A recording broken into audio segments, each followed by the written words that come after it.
Hello दोस्तों, कैसे हैं आप सभी लोग। आई होप आप सभी बहुत बढ़िया होंगे। मैं के आर सैनी के आर एजुकेशन पे आप सभी का स्वागत करता हूं। दोस्तों, आज इस वीडियो में अपन बहुत इंपॉर्टेंट टॉपिक बात करेंगे लीव इनकेसमेंट के बारे में। इनकेसमेंट की जो मीनिंग है, इसमें थोड़ा सा स्पेलिंग मिस्टेक है। यहाँ पे ई की जगह एच आना था, तो इसको मैनेज कीजिएगा।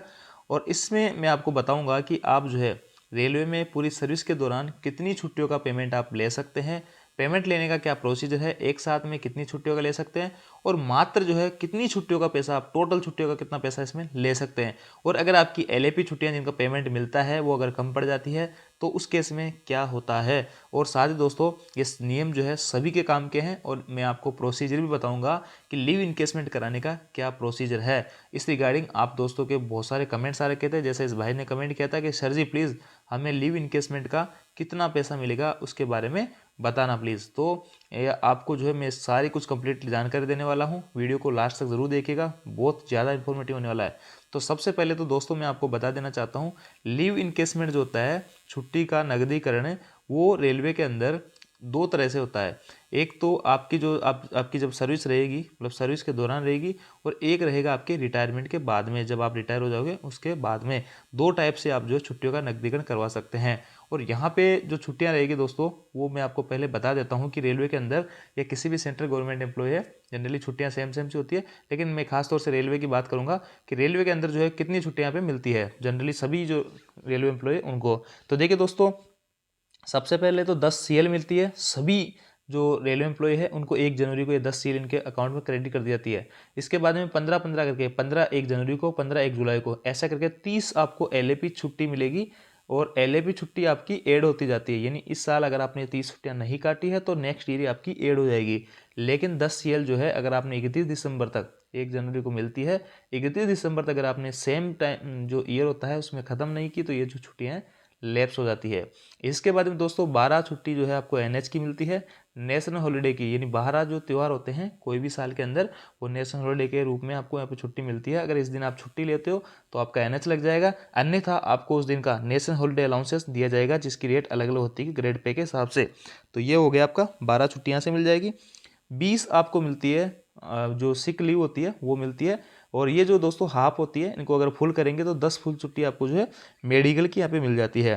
तो मैं मोटा मोटा बात करूँ तो आपको यहाँ पे 2 महीने की छुट्टियाँ मिल जाती है, 60-70 दिन की छुट्टियाँ मिल जाती है। और आपके साप्ताहिक रेस्ट मिला लिए तो ये 2 महीने के आसपास वो छुट्टियाँ हो जाती है। तो रेलवे के अंदर रेलवे कर्मचारी को साल के अंदर 4 महीने की जो है छुट्टियाँ मिल जाती है टोटल रेस्ट वगैरह मिला के। इसके अलावा दोस्तों, अगर आप फीमेल रेलवे एम्प्लॉय हो तो आपको यहाँ पे मेटर्निटी लीव भी दी जाएगी। और आप जो है रेलवे एम्प्लॉय हो मेल, तो आपको पेटर्निटी लीव दी जाएगी 15 दिन की। और फीमेल हो तो आपको 6 महीने की मेटर्निटी लीव दी जाती है। इसके बाद में दोस्तों जो लेडीज होती है उनको सीसीएल भी दी जाती है। जब तक बच्चे 18 साल के होते हैं तो उनको 2 साल की सीसीएल मिलती है। और 2 साल की सीसीएल जो होती है वो काट सकती है, उनमें उनको पूरा पेमेंट यहाँ पे दिया जाता है। और अगर जो है कोई ऐसा भी केस होता है कि किसी केस में ऐसा हो कि कोई रेलवे एम्प्लॉय है मेल, और उसकी वाइफ अगर डेथ कर जाती है और बच्चे को पालने का, भरण पोषण करने का उसके ऊपर जिम्मेदारी होती है, तो उसको भी यहाँ पे सीसीएल मिलती है। ये अभी सुप्रीम कोर्ट का यहाँ पे निर्णय आया था, तो उसमें भी उसको 2 साल की यहाँ पे सीसीएल मिलेगी जब तक बच्चे 18 साल के होते हैं। इसके अलावा भी स्पेशल सीएल होती है, और आपकी कैजुअल लीव होती है। कैजुअल तो मैंने अभी बता ही दिया है।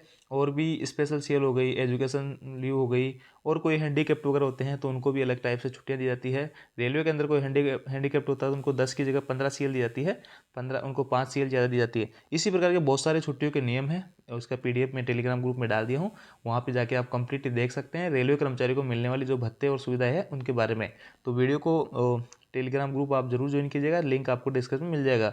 अब बात करते हैं जो छुट्टियां होती है उसका नकदीकरण किस टाइप, कौन सी छुट्टियों का होता है। तो नकदीकरण जो होता है दोस्तों वो होता है आपकी एलएपी छुट्टियों का।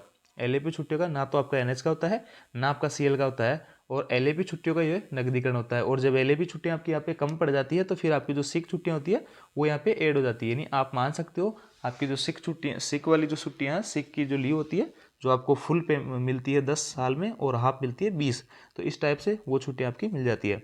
अब देखिए सर्विस के दौरान जो है कैसे छुट्टियों का अपन नकदीकरण करवा सकते हैं। तो सर्विस के दौरान जो है देखिए यहाँ पे रेलवे में 10 दिनों के अवकाश का नकदीकरण, यानी कि एक बार में ड्यूरिंग सर्विस अगर आप सर्विस कर रहे हो तो एक बार में 10 दिन की छुट्टियों का अवकाश का जो है नकदीकरण आप करवा सकते हो। और कितनी बार करवा सकते हो आप उसको, 6 बार पूरी सर्विस के दौरान जो है 6 बार उसका करवा सकते हो नकदीकरण। तो यहाँ पे देख लीजिए, मैंने आपको बताया था सेवा काल के दौरान और सेवा काल की समाप्ति के बाद में छुट्टियों का नकदीकरण कैसे होता है। तो मैं आपको समझा देता हूँ कि सेवा काल में क्या होता है दोस्तों। यहाँ पे सेवा काल में आप 6 बार नकदीकरण करवा सकते हो, और 6 बार में एक बार में, प्रत्येक बार में आप सिर्फ 10 छुट्टियों का ही नकदीकरण करवा सकते हो। यानी 10-10 करके आप 6 बार में 60 छुट्टियों का नकदीकरण करवा सकते हो। तो पूरी सर्विस के दौरान जो है आप मैक्सिमम 60 छुट्टियों का ही नकदीकरण करवा सकते हो। 60 के अलावा अगर आपके पास छुट्टी है और आप सेवा काल के दौरान अगर आप लेना चाह रहे हो नकदीकरण, तो नहीं मिलेगा, सिर्फ 6 बार मिलेगा 10-10 छुट्टी करके। और ये भी इसका भी एक नियम है कि अगर आपने एक बार नकदीकरण करवा लिया तो फिर आपको 2 साल का इंतजार यहाँ पे करना होगा। यानी ऐसा नहीं कि हर महीने आप जो है नकदीकरण के लिए अप्लाई कर दोगे। एक बार आपने नकदीकरण करा लिया तो उसके बाद में फिर 2 साल बाद ही आपको उसका जो आप दोबारा करवाना चाहोगे तो आपको जो है नकदीकरण 2 साल बाद होगा। ऐसे अपन मान सकते हैं कि प्रत्येक बार अगर हम नकदीकरण करवाते हैं सेवा काल के दौरान, तो एक बार में 10 छुट्टियाँ करवा सकते हैं, और एक बार अगर आपने इनकेसमेंट करवा लिया, नकदीकरण करवा लिया, तो उसके बाद में 2 साल का इंतजार करना पड़ेगा। फिर आप जो है नकदीकरण के लिए अप्लाई कर सकते हो 10 छुट्टी का, फिर आपको 2 साल का इंतजार करना पड़ेगा। ऐसे करके अगर आप रेगुलर लेना चाहोगे तो 12 साल के अंदर आप 6 बार की जो छुट्टियाँ हैं 60 टोटल, इनका पेमेंट ले सकते हो। तो ये बात हो जाती है आपकी सेवा काल के दौरान। अब सेवा काल की समाप्ति यानी रिटायरमेंट के बाद में कैसे मिलता है, कितनी छुट्टियां जुड़ती है।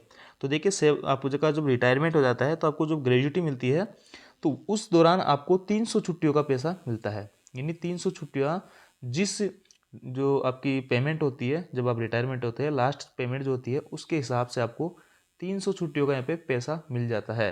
और 300 छुट्टियाँ आपका पैसा आपको रिटायरमेंट के बाद मिलेगा एक साथ, जो कि बहुत अच्छी खासी अमाउंट हो जाती है रिटायरमेंट पे इसी कारण।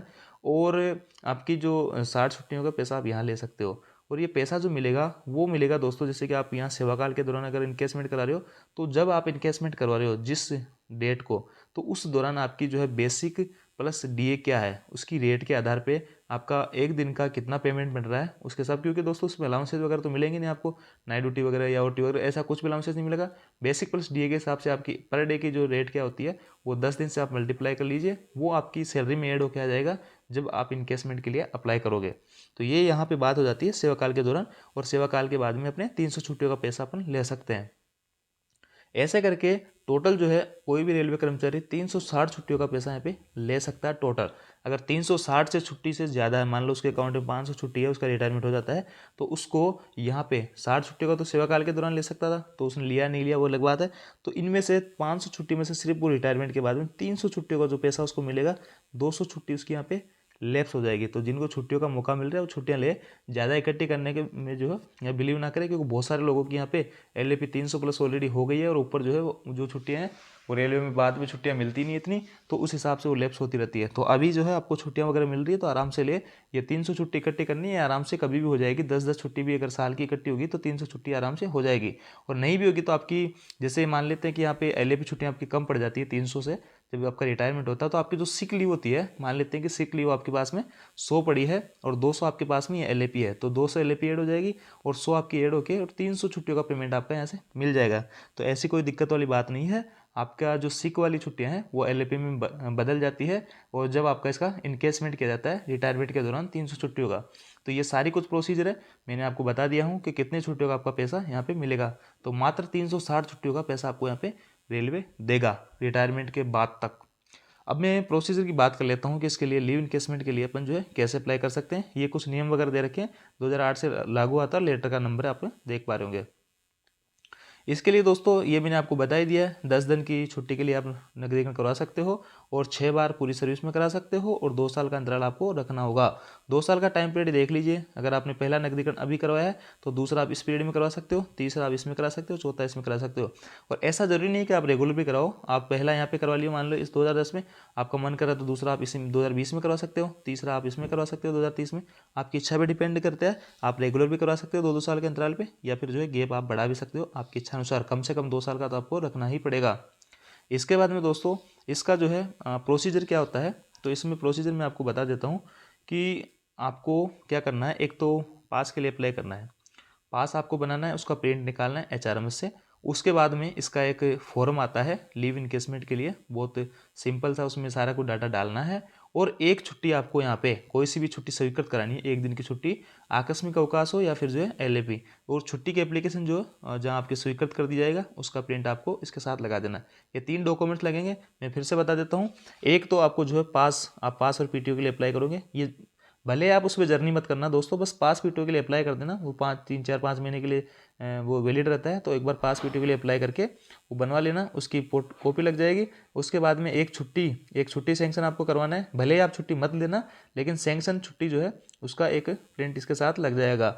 और एक जो है आप वो फॉर्म आता है वो लगा दीजिएगा, और आप जो है इसके लिए सबमिट कर दीजिए। जो भी आपका अधिकारी होगा, तो वो सक्षम अधिकारी होगा, उसकी स्वीकृति के बाद में आपका 10 दिन का LIP जो है उसका आपके अकाउंट में पेमेंट जो बनेगा वो क्रेडिट हो जाएगा। आपकी छुट्टियों में से 10 छुट्टी कम हो जाएगी। तो ये सारी कुछ प्रोसीजर है, बहुत ईजी प्रक्रिया है। तो आई होप आपको ये सारी कुछ जानकारी आपको समझ में आई होगी। और 300 छुट्टियों का जो पैसा मिलेगा वो देखिए इस हिसाब से मिलेगा, आपकी उस टाइम पे जो रेट होती है उस हिसाब से आपको पेमेंट यहाँ पे कर दिया जाता है। तो इस टाइप से आप जो है 300 छुट्टियों का 360 छुट्टियों का टोटल पैसा आप ले सकते हैं। तो दोस्तों यहाँ पे जो सेवा काल के दौरान छुट्टियां लेते हैं, जितनी लेट लोगे तो आपको उसकी रेट बढ़ती जाएगी, क्योंकि आपकी पर डे की सैलरी बढ़ती जाएगी। तो इसलिए जनरली लोग क्या करते हैं कि थोड़ा वेट करते हैं, थोड़ी सर्विस होने के बाद में यहाँ पे छुट्टियाँ लेते हैं। तो ये सारी कुछ जानकारी थी जो आप लोगों को पता होना चाहिए। आई होप आपको जानकारी अच्छी लगी होगी। वीडियो आपको अच्छा लगा तो वीडियो को लाइक कीजिए, दोस्तों के साथ शेयर जरूर कीजिए। Thank you.